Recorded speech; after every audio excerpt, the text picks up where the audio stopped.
Hi ಗೆಳೆಯರೇ, ಎಲ್ಲ ಹೇಗಿದ್ದೀರಾ? ಬನ್ನಿ ನನ್ನ ಜೊತೆ ನೀವು ಕಾಡಿಗೆ. ಯಪ್ಪ, ಇಷ್ಟು ದೊಡ್ಡ ಬ್ಯಾಗ್ ಹಿಡ್ಕೊಂಡು ಎಲ್ಲಿ ಟೆಂಟ್ ಹಾಕ್ಲಿ, ಎಲ್ಲಿ ಹಾಕ್ಲಿ?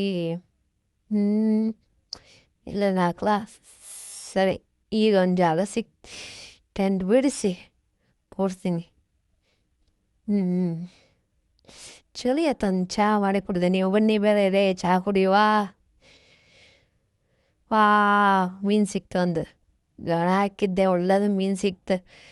ಇದನ್ನೇ ಹಿಡಿದು ಚಂದ ಮಾಡಿ ತುವಾಳದ. ಎಷ್ಟು ದೊಡ್ಡ ಮೀನು, ಕಾಣೆ ಬೇಕಾ? ಎಂತ ಮೀನು ಹೇಳಿಕಂಬ ಇದು? ಕರ್ಷಿ ಅನ್ಸುತ್ತಲ್ಲ, ಚಂದ ಮಾಡಿ ತೊಳಿತಾ ಇದ್ದೀನಿ ಈಗ ತುವಾಳದು ಚಂದ ಮಾಡಿ. ಇನ್ನು ಇದಕ್ಕೆ ಬ್ಯಾಗಲ್ಲಿ ತಗೊಬಂದು ಮಸಾಲ ಎಲ್ಲ ಇಟ್ಕೊಂಡಿದ್ದೆ. ಕ್ಲೀನ್ ಮಾಡಿ ಕಟ್ ಮಾಡಿ ಪೀಸ್ ಮಾಡಿದೆ. ಇದು ಒಂದು ಪಾತ್ರೆ ಹಾಕಿ ಬಿಸಿ ನೀರಲ್ಲಿ ಹಾಕಿ, ಅಂದರೆ ಅದು ಹೆಜ್ರೆಲ್ಲ ಹೋಗಲಿ ಅಂತ ತೊಳಿತಾ ಇದ್ದೆ. ಈಗ ಅದಕ್ಕೆ ಸ್ವಲ್ಪ ಅರಿಶಿನ, ಜೀರಿಗೆ ಹೊಡಿ, ಖಾರದ ಹೊಡಿ, ಲಿಂಬೆ ಹಣ್ಣು, ಉಪ್ಪೆಲ್ಲ ಹಾಕಿ ಮಸಾಲ ಮಾಡಿ ಈಗ ತವ ಹಾಕಿ ಫ್ರೈ ಮಾಡು. ಹೆಂಗಿದೆ ನಮ್ಮ ಸ್ಟೈಲ್ ನೋಡಿ, ಹಿಂಗೆ.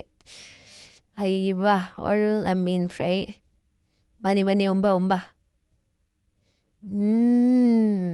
ಎಷ್ಟು ರುಚಿ ಇದೆ ಗೊತ್ತಾ? ಹಾ, ಸಾಕಾಯ್ತು. ಇವಾಗ ಪ್ಲೇಟಲ್ಲಿ ಇಟ್ಟು ಎಲ್ಲ ಮಂದ್ಕೊಳ್ತೀನಿ. ಥ್ಯಾಂಕ್ ಯು ಗೆಳೆಯರೇ, ಬನ್ನಿ. ಚಳಿ ಆಗ್ತಿತ್ತಾ, ಅದಕ್ಕೆ ಹೊರಗಡೆ ಒಂದು ಸ್ವಲ್ಪ ಬೆಂಕಿಗೆ ಆಸ್ತ ಸಾಂಗ್ ಕೇಳ್ತಾ ಮಲ್ವ ಅಂತ. ಗುಡ್ ನೈಟ್ ಗೆಳೆಯರೇ. ಅಮ್ಮ, ನಾನು ವೆಜಿಟೇರಿಯನ್ ಅತಿ ಹೆದರಿಬಿಟ್ಟೆ ಒಂದ್ಸಲ. ಕನ್ಸ ಇದು. ಸರಿ ಗೆಳೆಯರಿ, ಕನ್ಸಿದು ಮಲ್ಕೊಳ್ತೀನಿ ವಾಪಸ್. ಬಾಯ್, ಗುಡ್ ನೈಟ್. ಗುಡ್ ಮಾರ್ನಿಂಗ್ ಗೆಳೆಯರೇ. ಬಾಯ್. ಮತ್ತೊಮ್ಮೆ ಸಿಕ್ಕುವ ಹೊಸ ವೀಡಿಯೋದಲ್ಲಿ. ಬಾಯ್.